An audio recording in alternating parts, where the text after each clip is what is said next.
بسم اللہ الرحمن الرحیم۔ السلام علیکم ورحمۃ اللہ وبرکاتہ۔ محترم سامعین، ایک بہت عظیم اور شاندار حدیث نظروں کے سامنے سے گزری تو سوچا کہ وہ آپ کی سماعت کے حوالے کروں تاکہ اس حدیث پر عمل کر کے اس میں جو فائدے بیان کیے گئے ہیں اس سے ہم تمام جو استفادہ فائدہ اٹھا سکیں۔ بخاری شریف کی روایت ہے کہ اللہ کے نبی صلی اللہ علیہ وسلم نے ارشاد فرمایا، من سر ان یبسط له فی رزقه وان ينسأ له فی اثره فلیصل رحمہ۔ ترجمہ: جس آدمی کی یہ چاہت اور خواہش ہو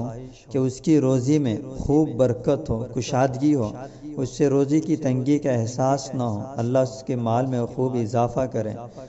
اور دوسرا فائدہ یہ بیان کیا گیا کہ اور جو یہ چاہتا ہے کہ اس کی عمر لمبی ہو، بس اس کو چاہیے کہ وہ صلہ رحمی کرتا رہے، یعنی رشتوں کو آپس میں جوڑتا رہے۔ یہ حدیث کی عبارت تھی اور حدیث کا ترجمہ تھا۔ سامعین، ہم میں سے ہر ایک کی یہ خواہش ہوتی ہے کہ ہماری رزق میں اللہ خوب کشادگی پیدا کرے، خوب برکت دے۔ آج کل ہر آدمی رزق کے حساب سے پریشان ہے، اس کی روزی تنگ ہے۔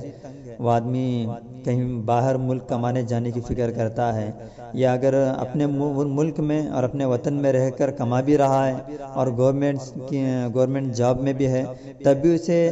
سائیڈ بزنس کے حساب سے کچھ کرنے کی ضرورت پڑتی ہے۔ گھروں میں حالتیں پیش آتی ہیں اور خاص کر لاک ڈاؤن کے حالت میں ہر آدمی پریشان حال ہے، اور چاہے وہ اپنا علاج معالجہ کرنے کے لیے ہو، گھر کا خرچہ چلانے کے لیے ہو، یا بیوی بچوں کو خواہشیں اور ان کے تقاضے پورے کرنے ہوں، یا والدین کا جو احسان ہے وہ پورا کرنا ہو، تو ان تمام حالات کی وجہ سے وہ رزق کے حساب سے پریشان حال ہوتا ہے۔ اور دوسرا اسے درازی عمر، یعنی اس کی عمر لمبی ہو، یہ بھی اس کی خواہش ہوتی ہے۔ جس طرح آج کل اور خاص کر لاک ڈاؤن کے اور یہ کورونا کے حالات کے اندر آدمی جوانی میں مر رہا ہے، کوئی جو بچپنے ہی میں مر رہا ہے، کوئی جوانی کی عمر کو پہنچا ہے اور وہ اس کی سانسیں رک رہی ہیں، اس کا دل دھڑک رہا ہے، اس کے ہارٹ کی بیماری ہے، طرح طرح کی ایسی بیماریاں ہیں جو اس کی عمر کو کم کر دیتی ہیں، اور اس کی خواہش ہے کہ اس کی عمر لمبی ہو۔ اور یہ دو خواہشیں اور یہ دو تمنا ایسی ہیں کہ ہر انسان کے اندر ہوتی ہیں، اس کی عمر لمبی ہونا اور اس کی رزق میں برکت ہونا، کشادگی ہونا، خوشحالی ہونا، یہ بھی ایک انسان کی خواہش ہوتی ہے۔ اور پیارے آقا حضرت محمد مصطفیٰ صلی اللہ علیہ وسلم نے فرمایا کہ جو یہ دونوں خواہشیں پوری کرنا چاہتا ہے، اور جس کی خواہش ہے کہ یہ دو تمنائیں اس کی پوری ہوں، اس کی عمر لمبی ہو، اس کی رزق میں برکت ہو، تو اس کو چاہیے کہ وہ صلہ رحمی، یعنی رشتوں کو جوڑتا رہے۔ اور ہمارا آج حال یہ دیکھیے کہ ہم یہ دونوں خواہشیں تو رکھتے ہیں کہ ہماری عمر بھی لمبی ہو اور رزق میں برکت ہو، اور ساتھ ساتھ ہماری یہ گندی عادت اور یہ بری عادت ہے کہ ہم لوگ ایک دوسرے کے رشتے توڑتے ہیں۔ بھائی بھائی سے نفرت کرتا ہے، باپ بیٹے سے نفرت کرتا ہے، بیٹا باپ سے اداس ہے، پریشان ہے، اور والدین سے بچے پریشان ہیں اور بات چیت چھوڑ چکے ہیں، اور طرح طرح کی عورتوں کے اندر بھی نڑند، جیٹھانی، جٹھانی، طرح طرح کے رشتے ہیں جو آپس میں خراب کر چکے ہیں۔ ساس بہو کا رشتہ خراب ہے اور آپس میں رشتے ناطے توڑ چکے ہیں، اور ہم حالانکہ رشتے ناتوں کو توڑنا اور قطع رحمی کرنا یہ ہماری روزی بھی کم کر دیتا ہے اور عمر بھی کم کر دیتا ہے۔ تو ہمیں چاہیے کہ ہم ایسے گناہ سے توبہ کریں، اور جن سے رشتہ ہمارا ٹوٹ چکا ہے ان سے رشتے جوڑیں اور ان سے بات چیت کریں، سلام کلام پیام کریں اور ان سے رشتہ باقی رکھیں انشاءاللہ العزیز، کیونکہ دنیا والوں کی باتیں جھوٹی ہو سکتی ہیں، زمین و آسمان جو اوپر نیچے ہو سکتے ہیں، لیکن پیارے آقا حضرت محمد مصطفیٰ صلی اللہ علیہ وسلم کا فرمان کبھی اوپر نیچے یا جھوٹا نہیں ہو سکتا۔ یہ ہمارا عقیدہ اور ایمان ہے۔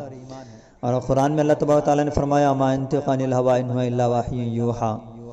کہ اللہ کے نبی صلی اللہ علیہ وسلم کوئی بات اپنی مرضی سے نہیں کہتے، بلکہ جو بھی کہنا ہو وہ اللہ کی مرضی اور اللہ کی وحی کے مطابق ہوا کرتی ہے۔ تو گویا اللہ کا فرمان اور اللہ کے نبی کا فرمان یہ ہے کہ رشتوں کو جوڑا کرو، جو ٹوٹے ہیں ان سے جڑا کرو، تو انشاءاللہ العزیز رزق میں برکت ہوگی اور عمر میں بھی درازی اور برکت ہوگی۔ بس یہی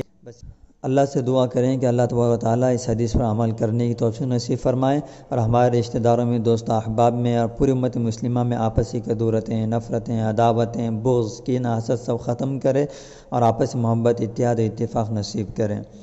اور اسی طرح محترم سامعین کرام، اس خیال سے کہ اس حدیث کو عام کیا جائے، اس طرح دوسری حدیثوں کو بھی عام کیا جائے، دینی باتیں اور پیارے آقا صلی اللہ علیہ وسلم کی اچھی باتیں اور آپ کے اخلاق کو عام کیا جائے، اس خیال سے ہمارے تنظیم کی جانب سے کنڑا، انگلش، اردو، عربی ان تمام زبانوں کے اندر حدیث کے امیجز بنائے جا رہے ہیں، اور اس کو پانے کے لیے، حاصل کرنے کے لیے ہمارے واٹس ایپ نمبر پر بھی رابطہ کر سکتے ہیں، یا ہمارا جو یوٹیوب چینل ہے جس کے توسط سے یہ حدیث آپ تک پہنچ رہی ہے، اس چینل کو سبسکرائب کریں تو انشاءاللہ کنڑ زبان کے اندر اور انگلش اور اردو عربی زبان کے اندر بھی اس حدیث کو آپ حضرات کے سامنے پیش کیا جائے گا۔